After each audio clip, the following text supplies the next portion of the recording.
On va passer tout de suite à l'intervention de l'AGFIP, l'Association de gestion du Fonds pour l'insertion professionnelle des personnes handicapées.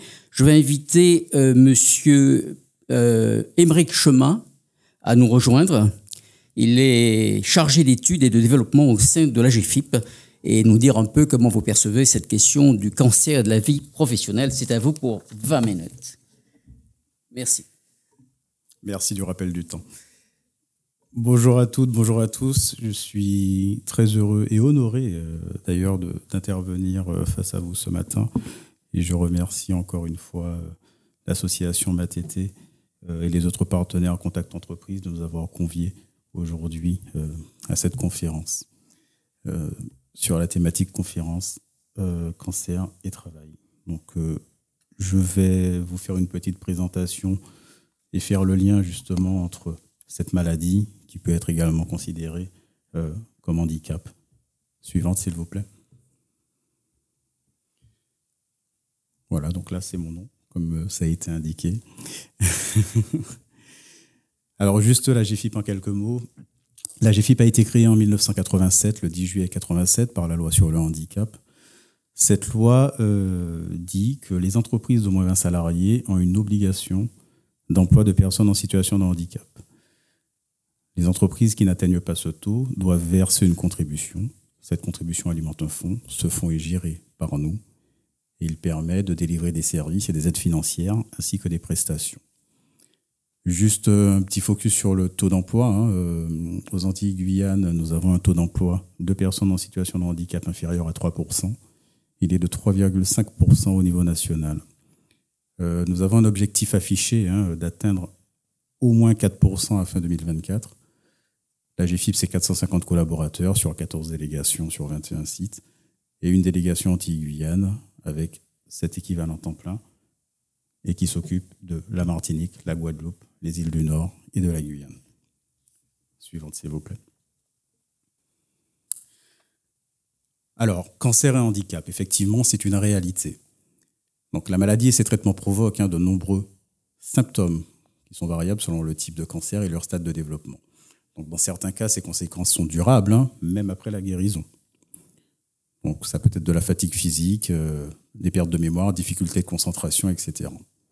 Donc, la rémission ou la guérison d'un cancer n'est malheureusement pas toujours synonyme de retour à la vie d'avant. Les conséquences cognitives, psychologiques et physiques de la maladie, ainsi que ses traitements, peuvent avoir des répercussions importantes sur la vie personnelle et professionnelle. Afin donc de les prendre en compte, les personnes concernées peuvent bénéficier d'une reconnaissance de qualité travaillant handicapé, ce qu'on appelle communément la RQTH. Suivante, s'il vous plaît. Alors, si vous êtes concerné ou avez été concerné par un cancer, qui a des répercussions importantes sur l'activité professionnelle, la demande de statut de travailleur handicapé peut être demandée, puisqu'il s'agit bien des répercussions. On a une maladie, il y a des conséquences sur la vie professionnelle, ça met en difficulté, ça met en situation de handicap. Donc cette démarche s'effectue auprès de la MMPH chez nous, auprès des MDPH, en tout cas sur le territoire, et elle est strictement personnelle et confidentielle. C'est-à-dire que dès lors que j'entame une démarche de reconnaissance, seule la MDPH, la MMPH et vous-même êtes au courant de ce que vous avez. Personne d'autre ne l'est. Vous n'avez non plus aucune obligation d'en faire part. Ça vous appartient. Donc, je vous ai mis en focus la définition de l'article L5213-1 du Code du travail.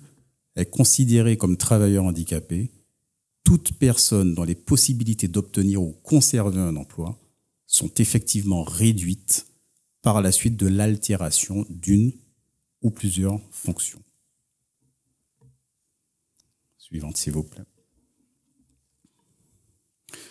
Alors, pourquoi faire reconnaître son cancer comme situation de handicap ?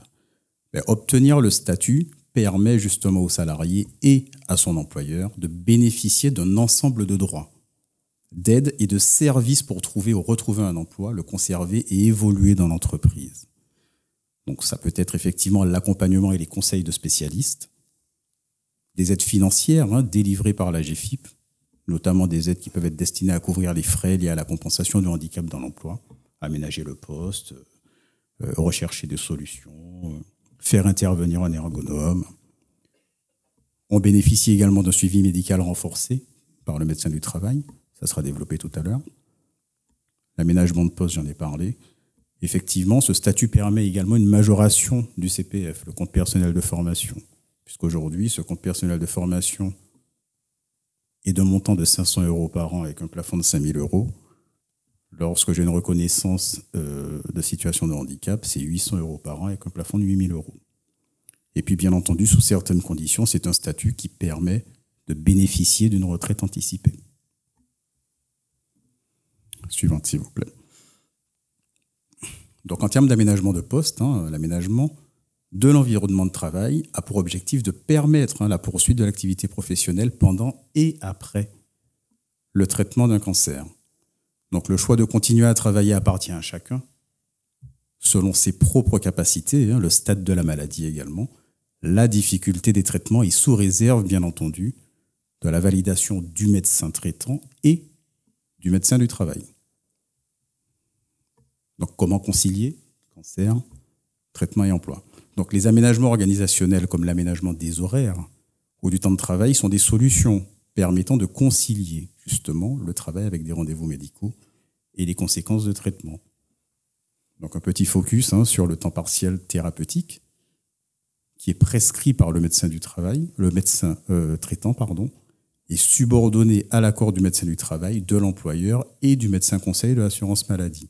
Donc, il s'agit bien d'un aménagement temporaire de la durée du travail qui permet effectivement d'assurer les soins.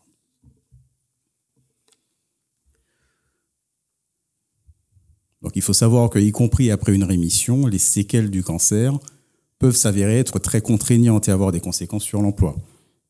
Donc, des aménagements techniques, tels que du mobilier de bureau adapté ou des aides à la manutention, peuvent permettre de compenser le handicap. L'identification des contraintes liées aux conséquences de la maladie, la recherche et la mise en œuvre d'aménagements techniques ou organisationnels peuvent nécessiter du temps. Donc, afin que le retour se passe bien, le retour en emploi, il est souhaitable de l'anticiper également au maximum pour bien le préparer. Sans attendre également à la fin de l'arrêt de travail, il est important de tenir informé l'employeur de la situation. Il est également possible de solliciter un rendez-vous avec le médecin du travail pour une visite de pré-reprise. Alors, 4 clés, justement, pour concilier cancer et travail. La première, qui est de garder le lien. Donc, effectivement, c'est très important. La réussite du retour dépend en grande partie du lien que le collaborateur conserve avec l'entreprise, avec ses collègues. Soyez acteur. Donc, bénéficier d'aide et de soutien pour reprendre le travail implique aussi qu'on puisse aborder sereinement les conséquences de la maladie, poser des questions, etc. Pensez RQTH, puisque face aux conséquences durables de la maladie, c'est la clé, justement, pour obtenir des aides. Et puis, bien entendu, partagez votre expérience, puisque celle-ci est précieuse pour celles et ceux qui, demain, seront malheureusement confrontés à un cancer et plus généralement, qui se retrouveront en situation de handicap. Alors, on a beaucoup parlé du collaborateur, l'entreprise aussi est concernée. Donc, en tant qu'employeur, comment la GFIP peut-elle m'aider? Justement, la GFIP est l'interlocuteur privilégié des employeurs pour les aider à maintenir dans l'emploi les salariés et mobiliser les acteurs adéquats, ainsi que les bons outils et services mis à leur disposition. Alors, ce n'est pas indiqué, mais je peux faire un petit focus sur le Cap Emploi, qui est un opérateur, justement, qui aide les entreprises, les accompagne dans le maintien en emploi. D'ailleurs, j'ai vu que Cap Emploi est présent aujourd'hui. Quelles sont les aides financières et les services dont je peux bénéficier en tant qu'employeur? Une aide financière destinée à couvrir les frais occasionnés par l'étude de solutions pour maintenir justement dans l'emploi, le conseil et l'accompagnement par un spécialiste destiné à apprécier les contraintes, etc. Donc, ça rentre dans le cadre d'une étude ergonomique, par exemple. Et puis un conseil et des aides financières destinées à identifier, financer les moyens techniques, organisationnels ou humains permettant d'adapter le poste à la situation du salarié. Alors, il faut savoir que quand je vous présente tout cela, l'une des missions vraiment de la GFIP, c'est de sécuriser les parcours professionnels. Donc, ce qui est important, c'est de tout mettre en œuvre pour que les personnes en situation de handicap, d'une part, s'insèrent, d'autre part, les personnes en poste, qu'elles puissent se maintenir en emploi. Et puis également 4 clés pour l'employeur, donc toujours garder le lien, travailler en équipe, puisqu'un cancer a des conséquences sur la vie de la personne, mais aussi sur celle de l'équipe qui l'entoure. Mettez en place un suivi durable, puisque les conséquences de la maladie s'appréhendent dans la durée, la fatigue, les pertes de mémoire, etc., ne s'arrêtent pas dès lors qu'on reprend le travail. Un retour au travail durablement réussi s'apprécie sur plusieurs mois et parfois même plusieurs années. Donc, nécessite un suivi régulier. Et puis, bien entendu, valoriser les réussites. Tout ce qui a fonctionné, tout ce qui a marché, de façon à pouvoir le reproduire par la suite. Vous avez les coordonnées de la GFIP si vous souhaitez effectivement nous contacter. Et je vous remercie de votre attention.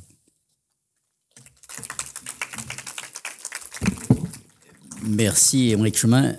Peut-être une ou deux petites questions. Nous avons un petit peu le temps. Vous avez été plus que dans les temps.